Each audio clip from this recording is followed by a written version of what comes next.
Hi, everyone. Welcome back to Let Me Know If You Need a Podcast. Today, Kristen and I are sitting down with Alex Owens. She was diagnosed with breast cancer at a very young age, early 30s, which is becoming more and more common. We're hearing more about it. We're going to talk to her today about what that experience looked like, how she faced cancer as a young mom with two very young children, how she came to reconcile all that had happened with her, and how she's thriving today. So let's talk more with Alex and let's jump in.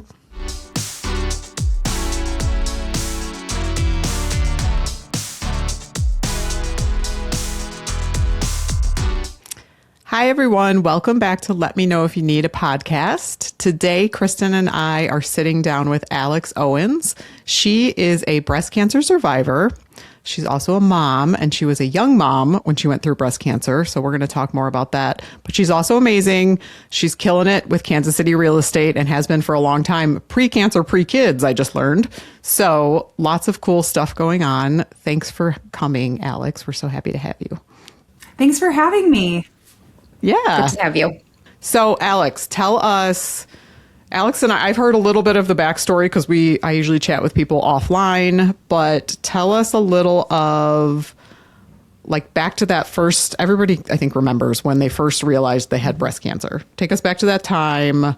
What were you feeling? Who's your first person you told? All those things. Yes. So I found it myself, obviously, like didn't know for sure at that point. Right. So, my husband and I had gotten back from, I either got back from a Christmas party or it was my best friend's birthday dinner. It was one or the other. They were like the same week. And, so we get back, I'm brushing my teeth. We're in our bathroom. We're both getting ready for bed. It's late. And I just had my hand like under my arm as I'm brushing my teeth. And I was just feeling around and I felt something and I was like, that's weird. And so I was like, okay, if I can feel it again, something might be up. And I could find it again. And it didn't move a whole lot, but if you went back to that same spot, you could find it. And it was hard and it was sharp. And I remember, so I've had two aunts with breast cancer. And I remember one of them telling me she didn't find it herself. She had gotten a mammogram and they found it that way, but she was able to find the mass where it was afterwards. What she knew. She was like, it felt like a marble and it felt sharp. Yeah. And so I immediately started crying and like kind of freaking out because I knew if it was cancer, like what was coming down the pipeline. Cause I had seen it multiple times in my own family. Granted that was, 15 years ago, 20 years ago now at this point, but it was still very scary to me. It was a really difficult road for both of my aunts, but specifically one of them who had to do a lot more treatment than the rest. And it was very scary as I was like 16 when she was diagnosed, like 15, 16, 17. It was kind of rough to watch. And she lived up the street from us too. So we were very really involved. Close. Yeah. Very involved, very close. And it was rough. So I freaked out. My husband was, bless his soul, was like, you're overreacting. Bless his heart. Yeah, he was like, you're overreacting. And this is probably going to haunt both of us. But I was like, you're going to regret saying that if this ends up being cancer. Yeah, yes. I mean, it was an emotional moment. Yeah. Yeah, he's trying to like calm me down. Yeah, he's a man. Yeah. He's like, be rational. Like, don't worry about this, right? And I'm like, oh my God. So How dare you? I know. So I call my doctors. They get me in to see KU Med's women's specialty clinic. The first available option was like 2 weeks away because it's Christmas season. Everything's busy. So they couldn't get me in until like the 28th of December. So we had to get through Christmas. And at that point, I'm just kind of like, I'm kind of worried, but I'm also kind of like in my head rationalizing. Yeah, you got to put it out of your mind or you're going to go nutso. Yeah, and I had a 1-year-old and a 3-year-old, right? My son had just started walking. Yeah. Like, I had only not been breastfeeding for, 6 months at this point, 7 months. And also so you're the mom, so you have to create all the Christmas magic. Like, have to do it all. yes. Yeah. I don't think my husband's ever bought a Christmas present for the kids. Yeah, they're Again, the how husbands dare you. as surprised as the children are. What are we getting today, children? Like, can't wait to get in and open the gifts. Yeah. Yeah. So he's, whatever. So I'm doing all the things. We're hosting Christmas. My whole family is with us. My mom and my sister have like felt it at this point. My mom's like, I don't like it. She's scared. She's like, do you want me to stay and come with you to the appointment? And I was like, no, it's fine. I'm not going to make you stay longer and have, pay more money or whatever. I'm like, It's fine. I will go alone. So I went to the appointment alone, which was not a good idea. My husband didn't come with me either. And of course I was like, we go through, they're like, okay, I'm going to do a manual check of you, right? The nurse is like, okay, if I feel what you're telling me you feel, we're going to proceed to a mammogram, right? And if we see something on the mammogram, we will then proceed to a sonogram.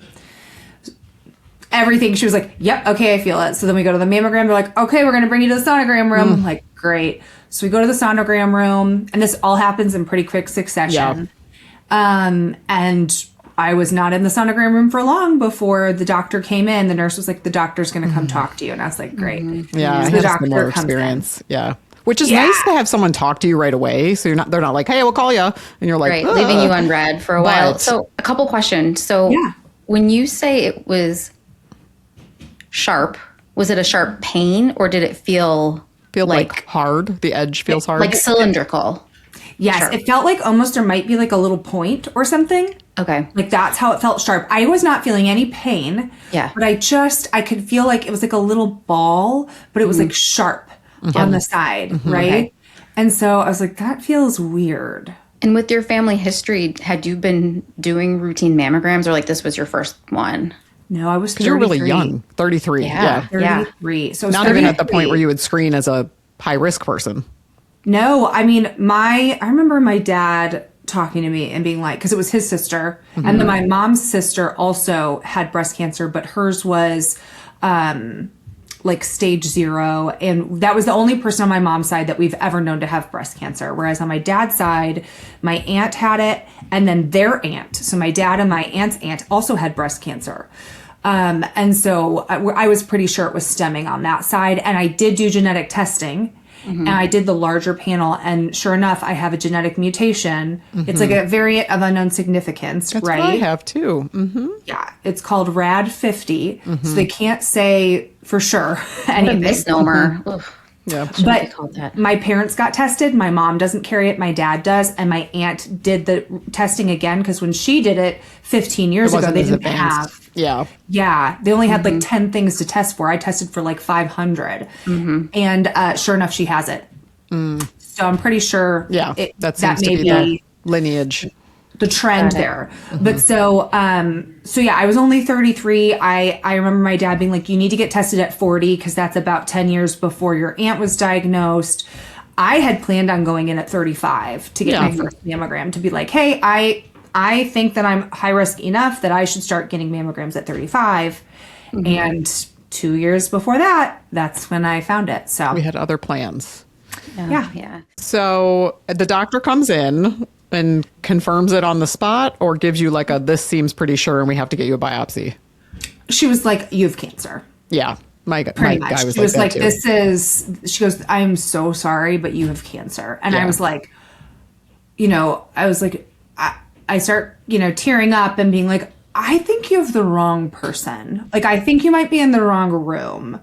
And she was like, no, I'm not. I'm in the right room. So then, you're trying not to be emotional in that room, but it's dark. You're alone. It's very emotional. So I start crying. It is very dark in the sonogram room, isn't it? Because they have to see the screen. So you're like sitting in a dark den. Like, how ominous, now that I think about it. No, you're just not like, funny. It kind of is, but it's it's kind of depressing. You're like, okay, this is how I feel, alone in my thoughts, alone in my mind, in the dark, crying. Yeah. So they bring you like out to the, the waiting room, and they had somebody come out and talk to me who worked there. And of course, there are so many women who work at that clinic who have been through breast cancer themselves, which is like a comfort because so many of them can tell you like it's going to be okay. Yeah. But these random people are talking to you and hugging you, and you're like, I don't want to be a part of your club. Yeah. And now you're like, I get it. Like, okay, thank you so much for being there. I want to be able to be that person for other people. But at the time you're like, no, not me. So of course I'm there alone, and I have to leave and go to work because I'm a working mom. Yes, you told me that. And I have to put on my big girl pants and stop the crying.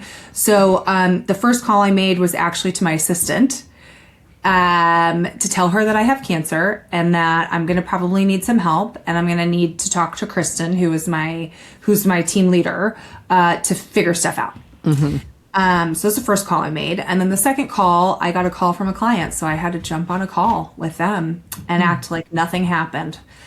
And I did it, but it was rough. So then I was shaking, the whole drive home is 5 minutes, but I was shaking the whole ride home. It was a wild day. And so I think I called my husband, of course, and he's at work. He can't and break please down tell me you were like, I fucking told you so. I think at one point I did, but and that call, no, I was just like, hey, I'm just kidding, husband. I don't even know your name. You seem lovely. Jason, he's wonderful. He stepped up to the plate majorly. Yeah, they always do. But yeah, it was, I don't think it really hit him until we had the biopsy and we were for sure, because of course there's like this seed of hope where it's like, it might not be cancer. Yes. Right. So I'm like, what's the percentage to the sonographer? I'm like, what's the percentage that you think that I have cancer? She was like 90%. And I'm like, yeah. Okay. So then we had to wait another couple of days, or I think I went in like the next day for a biopsy. Yeah. But we had to wait until after the new year. So I had to go through the new year.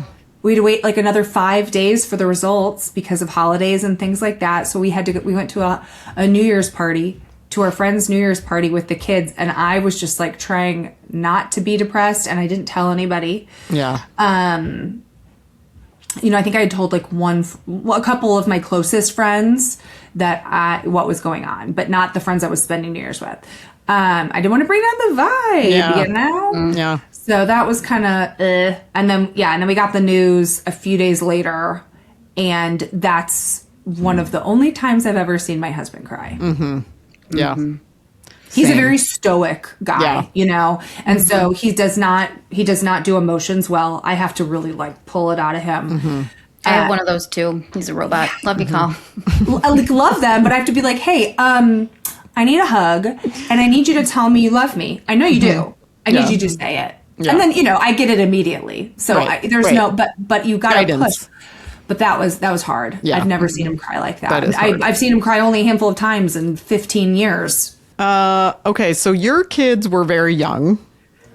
So do they even, 3, I'm trying to think how that processing. How do you even explain it? Look, mom's not, you even have to tired. Explain it. I don't, yeah. I really kind of didn't that much. Like, they don't really understand. They're like, they had no idea what was really going on. And I had to just we had a few weeks of waiting, so nothing was changing. So we just operated as normal. But then I had surgery first. So I had a bilateral mastectomy. In February 10th was my surgery date. I had just found out about a month prior to that. So we had a month leading up to the surgery date. And that's when we're trying to figure out all the logistics of, getting the biopsies, what is going on? Do I have what type of cancer? Is it in any lymph nodes? Yes, it was. Is it on both sides? Yes, it was. So we had to do all these scans and biopsies and all sorts of things. And then by the time, we get to the 10th, I come home, my whole family came in from Chicago, my siblings, my aunt who had breast cancer, my parents, my in-laws came in. Everybody was here to kind of help with the kids and everything else. And it was so nice because my parents got like an Airbnb like 5 minutes away. And so everybody stayed with them, and they took the kids for the first night. Yeah. Because obviously like we didn't know what shape I was going to be in. Cause they don't keep you overnight. They send you right home. Yeah. Which Outcomes more are better, comfortable. but yes. More comfortable to be home. Yeah. But so, you know, I'm in a chair. My 1-year-old is used to me holding him and rocking him to sleep, and I can't pick him up. He can't touch anything near here so I don't get infected. They don't understand. Yeah, so that was hard. So I just had to tell them, you know, obviously, like, I have all these bandages on and stuff. So I just had to be like, Mommy has boo-boos. Yeah. And even now, Charlie be like, I want to see your boo-boos. I'm like, you can't just ask people to see their boo-boos. Like, When you do that. Just. Yeah, and you think boo-boos are boobs, I'm pretty sure. Yeah. So You absolutely cannot ask people to see their boo-boos. I was like, I want to see your boo-boos. Oh, but we figured it out. I was still able to be like a part of bedtime most nights, and I just like wore a pillow basically as armor between me and my chest, and I'd have my husband put him on my lap a little bit, and I'd have the pillow between us so he could like kind of lay on me a bit. So we got through it. It was hard, but we got through it, and the kids, honestly, they barely noticed. Yeah. Because their needs were being met. Yep. Between my husband and I and my family. And I had like, my mom stayed, everybody stayed for a week. Then everybody left. Jason, my husband, I think took like a week off.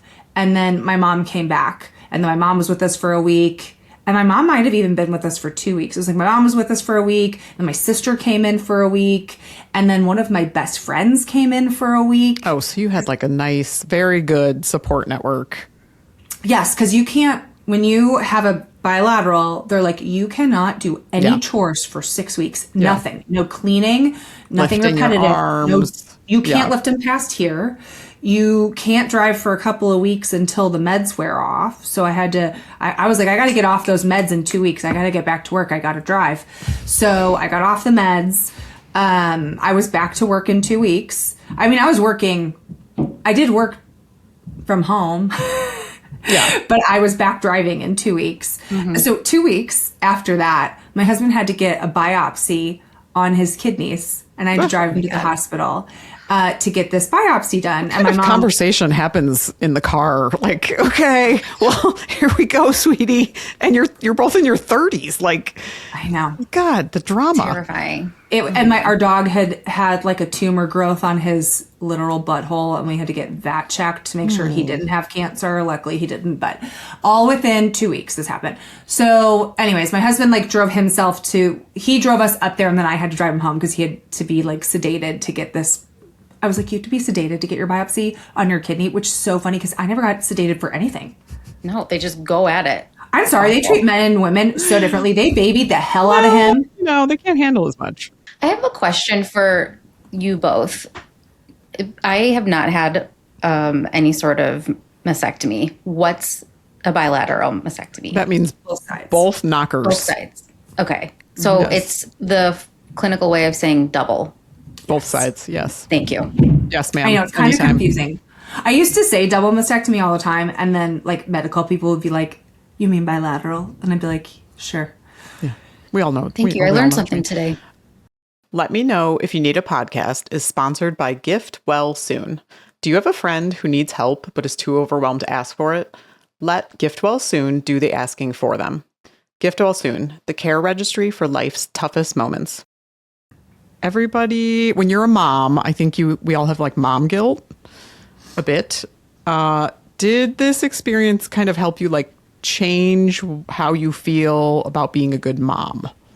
Meaning, I know sometimes I'm like, oh God, I came home. Of course, my kids are older at this point, but like I'll come home from work. I'm in a bad mood. That means the whole house is in a bad mood. There is no recovering if mom's in a bad mood. Then I'll go to bed and I'll be like, no, I ruined everybody's night. You know, I have all these thoughts. So has any of that, going through this, have you changed like your priorities or how you feel about what you're doing every day? Yes and no. I mean, yes, because you're like, okay, I cannot hold myself to the same standard, right? Especially when you're in it, like when you're going through it, you're like, I cannot hold myself to the same standard of life, of being at the same energy level, of having the capacity to do all of the things. And honestly, it was almost a bit of a blessing to have my kids be younger. It was really hard. Don't get me wrong. It was really hard.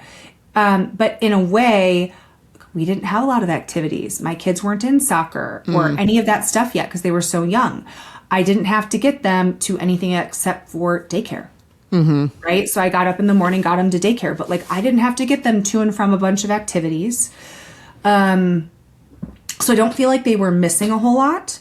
And I was still around quite a bit and was honestly very involved I did mornings all by myself, just like I always did.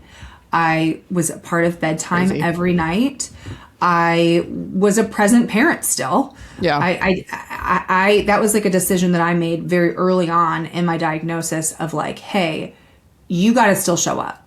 You cannot let this dive you down into a deep depression that you can't come out of, and then you're not there for your kids because you'll regret that. Yeah. So that was like the decision that I made immediately of just like, okay, we're not going to let ourselves get too deep in the weeds right now. We are just going to take this day by day and do exactly what is in front of us. And every day it builds, right? Yeah. And try not to look too far down the pipeline because then it gets overwhelming. Yep. So we just did that. I was able to be a present parent, and I honestly, I feel really lucky because I feel like I was able to handle chemo extraordinarily well. I really, truly did not, it really didn't affect me too much. I got chemos on Mondays, and I did that because my week is usually busier the back half of the week because I'm in real estate and more listings come on Thursdays, Fridays. And so I'm busier Thursday, Friday, Saturday. And I can protect Mondays a little bit more. Yeah. Right. I can be like, I'm not taking appointments on Mondays. I can work from home or on the computer and not take appointments. So I did that. And, so Mondays were, not fun because I'm in the hospital doing chemo and I have a headache because I'm doing cold capping. But other than that, I literally was able to operate so normally for the rest of the week. I'm kind of shocked at myself. Yeah. And I don't know if it was because of the stuff I was doing or taking, or if it's just like, I was like, hey, you have no other choice. Yeah. Get your butt up and do what you got to do. Yeah. Well, you were so young too. Like from a medical think that helps. perspective, like you expect young people to rebound faster, right? Like kids, when they get sick and the next day they're like bouncing off the wall again. But you don't see that when you think of cancer. You immediately think of people who are in their 60s, 70s, 80s, and how debilitated they look. And you look at the depictions of what you see on, in the media, of what you have seen growing up on TV. Like, I'm thinking of Stepmom, right? Yep. Like that movie kind of ruined for me, right? But I love that movie. But okay, so I'm going to be fragile with no hair, coughing, and like wanting to just do nothing. And that's not how I felt. Yeah. That's not how I felt. Yeah. So for young people, it's like, hey, you can live a very normal life. You'll have hard days, but you'll have a lot of great ones. And you're going to be okay. It's not necessarily like a death sentence, and it's not an immediate erasure of a year of your life. Because that's what I thought at first. I was like, cool, the next year of my life is completely lost. Yeah. That's what I thought. And it wasn't. Good. I mean, I'm impressed because I feel like you really you were just like, okay, we're doing this. We're going to carry on. You made a decision early on, like, okay, this is not going to define me or wreck me. Yeah. Yes, like I'm telling you this, and I did make that decision. Was it still incredibly hard? And did I have my hard days? Absolutely. I did plenty of crying. Plenty of crying. Course. Yeah. Because you do. But you do have to, I think, mentally make a choice when you are, brought up against a difficult obstacle like this of any sort, whether it's cancer or anything in your life. And you mentally have to put up kind of roadblocks almost. Yeah. Right? Of like, okay, I need to just focus on what I need to focus on to get to the next step. And you need to take those like little bite-sized pieces. Yeah. Because it is a marathon. It's not a sprint, and you have to have the stamina to do that and do it in like sustainable ways. So anyways. Have you always been that kind of person, or did you kind of have to recalibrate when this happened? Because I mean, I think I need to be more present, but I think like way in the future with anything. It's like, okay, what's next? What am I doing? Yeah. So you basically shifted your whole mindset. Yeah, I had to, because I'm very much, I think most women we're planners. We are, we're like, okay, we're always multitasking. I've got this. What else is on my to-do list? I can't sit down because I feel guilty because I have 20 million things that I could be doing instead of resting. Right? So I kind of really had to be like, okay, what's actually important today? What is the top 3 thing that I need to get done? And then let's just focus on that. Yeah. And let's really not try and get too much in the weeds on everything else. And it definitely helped because I'm not usually like that. I'm still not necessarily like that. Like I have gone back a bit more, but I do think that post-cancer, my mind is a little bit more in the present because I know, like, at the end of the day, if I'm thinking about the past, that is a waste. It's gone. It's done. If I think too far in the future, I'm just anxious and I'm just predicting. I don't know what's actually going to happen. Right. So, I think there's a way to kind of bring that anxiety of future and present together so that they can be symbiotic to some extent without letting your mind go too far awry. And I think when you're faced with your own mortality, you kind of learn that. You're like, I cannot let myself think about like worst case scenario all the time. I cannot think about how I'm going to die or when I'm going to die because I don't know. I could have cancer, but like I could get hit by a bus tomorrow. That could be what kills me, or like I had the flu this year. Oh my God. Yeah. I've never been so sick. I was like, if I die from the flu, I'm going to be after all this. Because I survived breast cancer with 2 kids working full time. And if I get taken down by the flu, I'm going to be upset. Totally. So you just don't know. You just don't know. I feel like it brings me back to, I'm going to say that selfishly, when I was really sick and which I feel like I went through chemo pretty good. I similar to you, like I felt it for sure.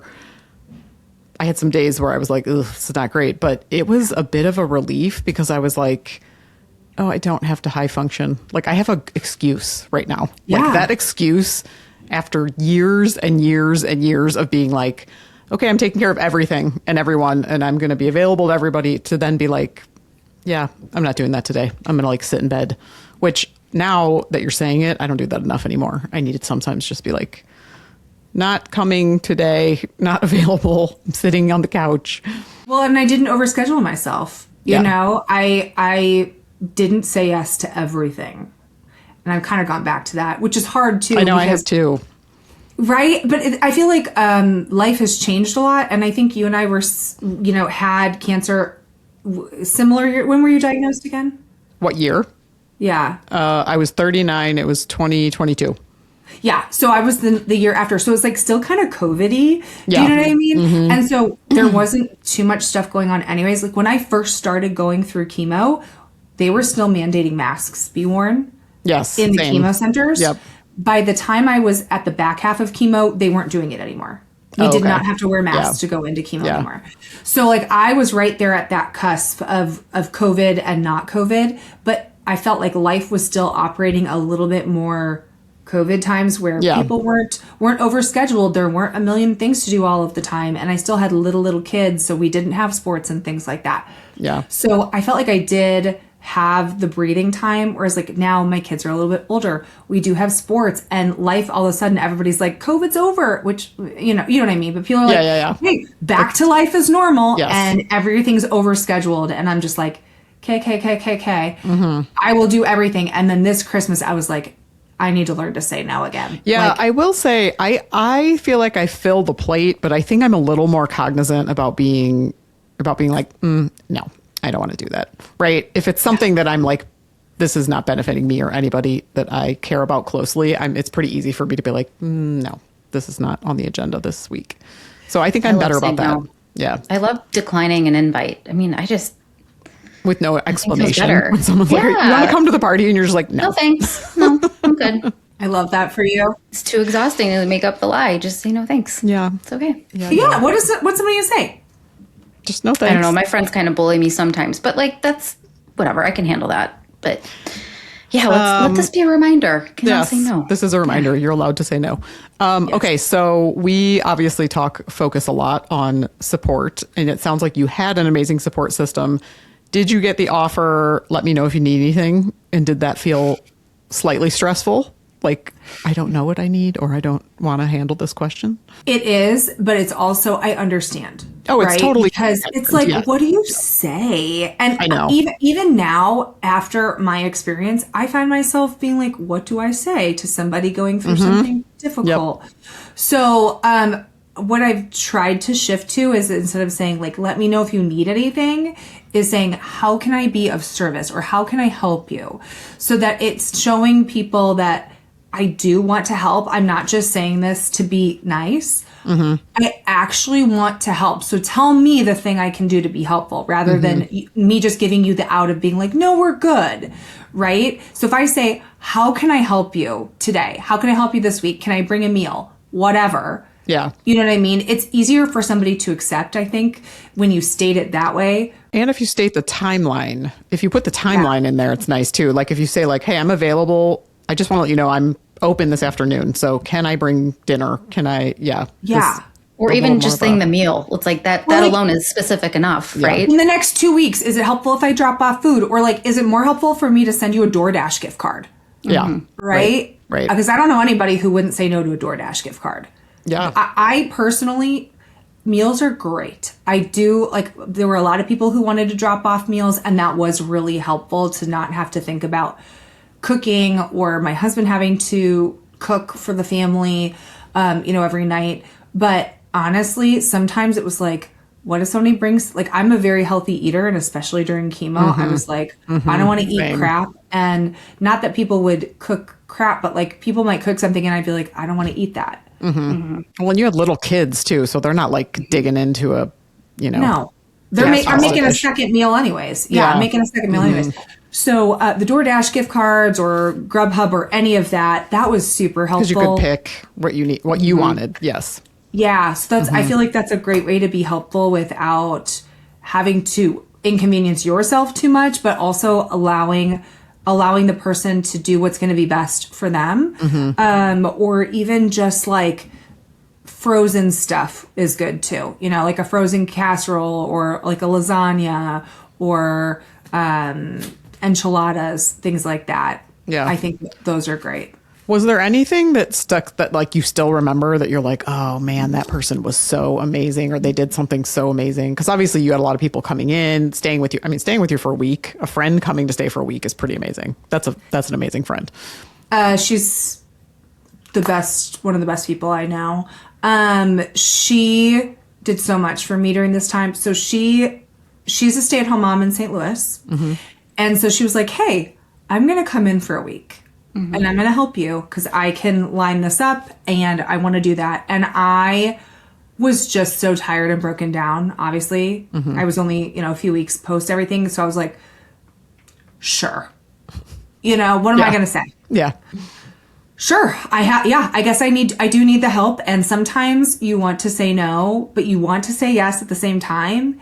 And you need to allow other people to help you. Just like when people are going through stuff, you want to help too. It feels good. So I allowed more help than I typically would. You can't be a hero and strong all the time, and there's no medal for doing everything by yourself at the end of life, right? And it was so good because my kids were loved on by other people who love them, right? My kids got like so much attention for those 6 weeks, insane amount of attention. And they love their Aunt Maggie. And that's, one of my very best friends. I got to spend a week with her. That was awesome. We had sleepovers for a week, and she's a great cook, and she cooked us a couple of meals. Like it was, that is a very fond memory that I'll always have, is that week with her. And then I had another friend who had a really flexible schedule and no kids and lived in LA. And she was like, I'm off. I'm coming in for a week. I'm going to spend time with you. I'm going to bring you to chemo. I was like, great. Yeah. She came in, spent a week with us. My kids got to hang out with their Aunt Kat. Like it was awesome. And then my friend Maggie, when I was initially diagnosed, planned a like a boob voyage party for me. Oh yes, you before told me my- that. I love that. Yeah, before my surgery. And actually one of our best friends, we've got like a group text going still from all of our college friends. She sent that picture to us because it's been about 3 years now. She goes, this popped up on my memory today and I miss everybody. And it's just like my favorite picture. We're all just like in a big group. We're all holding hands. Yeah. And like, so it was our entire group of like best friends from college. They all came in and everybody was scattered across the country. There's people in the Midwest, but like all over the Midwest. And then we had a bunch of people that are like, you know, in the North Midwest, almost East Coast, and then West Coast and Pacific Northwest and everything. And everybody came in for one weekend and we stayed at my friend's parents' house and we just got girl time. And that was so special. That is something that you can't pay for or replicate. Like there's no item that I got that could replace the time that was spent with people. And I think that's probably one of the most important things that I got out of this was just the dedicated one-on-one time with people and the deepening and the strengthening of the relationships that I find very important in my life. And they're, you know, I came out of cancer with stronger, better relationships than I did going into it. Yeah, that's wonderful. Beautiful. Special. Wow. Yeah. Thanks for sharing all that. So, what did I want to ask you? Okay, you recently have just like literally days. Are you like done? Are we done with treatment? You're never done with anything, right? Yeah. Like you're diagnosed with cancer, and especially the type of cancer that I have, which is, hormone, so estrogen and progesterone positive, hormone receptive cancer, right? So, I'm always going to be having to battle that because I cannot let my hormone levels go back to normal. Yeah. So I will, until I'm in menopause of my body's own choosing, I am scientifically in menopause, right? Yeah. So I've been forced into this menopausal state as a mid 30-year-old. And I will be having to take tamoxifen for at least, I think he said 10 years from the start, my oncologist, from the start of cancer. So, I've got 7 more years of tamoxifen. And then I think I get Zoladex shots for 5 years is what he said. So I have another 2 years of Zoladex shots every 3 months, which suppresses your ovaries. And then, I'm on a Zometa infusion to strengthen my bones, but that's just, I think, 2-ish years or something as well. So I have one more infusion. So that's in like 2-ish months, I have my last Zometa infusion. But I just finished a drug called Verzenio. Yeah, so that's it's a one 2-year drug. Yeah. And you start that like after you're done with chemo and radiation. They call it a chemo pill. It's not really chemo, but it's just like if I have friends who have a different type of breast cancer and they get like Herceptin or other infusions post chemo and they're still being treated. They have to go in to get these, but it's kind of like that. But it was a pill twice a day, every day for 2 years straight. So There's a much reminder. medicine. Oh God, that's so much. Yeah. I know. I was pretty good, but sometimes you'd forget and you'd be like, oh, I gotta take it. Just one less thing. And it can make you nauseous. It can give you really bad diarrhea. A lot of people can't take it. They do not. My mom could not tolerate that. No, their bodies don't tolerate it. I was really lucky again, and I was able to tolerate it well. I barely noticed a difference in my daily life with it. And so I just was able to get through 2 whole years. But I will say now that I've been off of it for like a week, I have noticed I did feel a little nauseous now that I think back. Like I would take the pill and it would give me a little bit of nausea. But it wasn't so bad that I needed any additional medications or I couldn't eat normally. Yeah. But like now I'm like, oh yeah, I guess I don't really have that anymore. Well, hopefully these things will start to I don't know, as you slowly phase out of all the list of things that you have to do, you'll just be coming back into yourself. That's it won't my be the hope. same self before. I mean, I don't think it's the same self as it is before because it's such a life disrupting moment.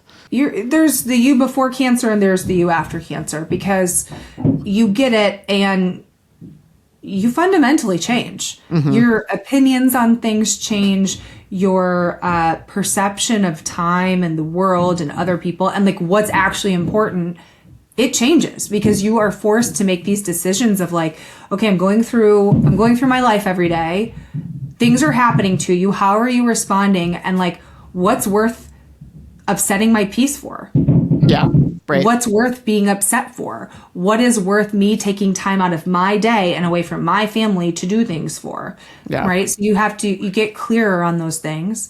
And so I think your convictions get stronger too on what your opinions are. I know a lot of things about my life have changed quite a bit.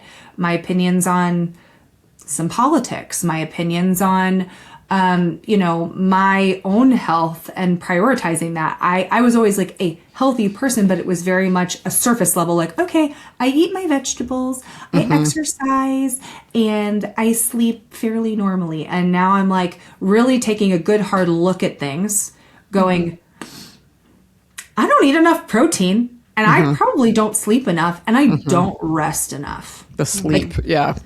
My actual level of like daily stress could be a lot lower. Yeah, right. You're living in a cortisol storm, as we all tend to be when we're planners and go-getters and things. Women. Yeah. Just women. Yeah, just women. Well, I think we've covered all the things. Kristen, anything else you had to, sometimes I So we overpower kind of the touched on the conversation. food, but we always close out our conversations with people asking about, in our culture, as you know, like people show up with food when they don't know what else to do or say. So what is your favorite comfort food? Well, I'm Greek, so Greek food is probably my biggest comfort food. Yeah, it's so good. And my husband, I remember when I was pregnant, I would always have him make Greek chicken and potatoes, and it's my favorite. And Kansas City has some good Greek food options here, but growing up in Chicago, like, oh my gosh, Greek town. Room? Yeah. Like, you know what I mean? Have you been to Greek islands? Oh yeah. Oh my God. So good. It's my favorite. That's like our family spot. So we do everything there. Like I have like an uncle who like works at the one in the Western Burbs. And so like we have baby showers there. We have wedding showers there. We have funerals there. We have graduation parties there. Like at birthday parties, everything is at Greek Isles. Everything. Amy, you made a Greek dish the other week. Oh, I sure did. I made spanakopita from scratch. Ooh, And girl, it was that was delicious. hard. It was really good. I was very impressed with myself. But you know what I love these days? Like I sound like I'm from the olden days, but like it's so easy to watch a video now. You'll like see the guy do it, and because I would never have been able to read like put the phyllo layers and then crumple the phyllo and put I would have never. But you see it, and then you're like, oh, that's not that bad. No, I need to get better at cooking. My husband's like, I married a Greek and Italian girl, and you don't cook, and I was like, sorry. Well, that's Tell all him right. mind his business. Yeah, He's a great cook. He's the cook. What is Mr. Owen's name? I feel like we've really dogged on him a lot. I know. Good old Jason. He's a good okay. cook. He needs to be redeemed. He came to every chemo appointment with me, every single one. Aw. And he cold capped every single one. Oh man, Wow. that's a big He took commitment. a whole day or a half day off every time I had chemo. He went and got the dry ice for me. He packed it. He got it ready, drove me to the hospital, cold capped me for the several hours I was there and the several hours afterwards. He, cooked dinner pretty much the entire, I didn't cook. I still don't cook. I never really cooked, but he really, he never complained. He did all of that, took care of the kids, and kept our house very sane. Gotta He's have a that keeper. person. Yep. Yeah. Okay, Alex. Well, thank you so much for the time. We loved the conversation, and Yes. you're an inspiration. I think that your outlook and the way that you've kind of vocalize everything that you've thought about through this time is amazing. So I hope this conversation reaches people that might be in your position or supporting someone in your position. And we're just really grateful that you came. Yeah. Thank you so much. That is a wrap on this episode of Let Me Know If You Need a Podcast. We hope you enjoyed talking with Alex Owens as much as we did. I feel like her perspective will resonate with so many people, either supporting someone going through cancer at that age or any other illness at a young age and being a mom and all the things. If you loved this episode, we would love if you'd like, subscribe, and share. And as always, remember that supporting people and asking for help is courageous, human, and badass. Until next time.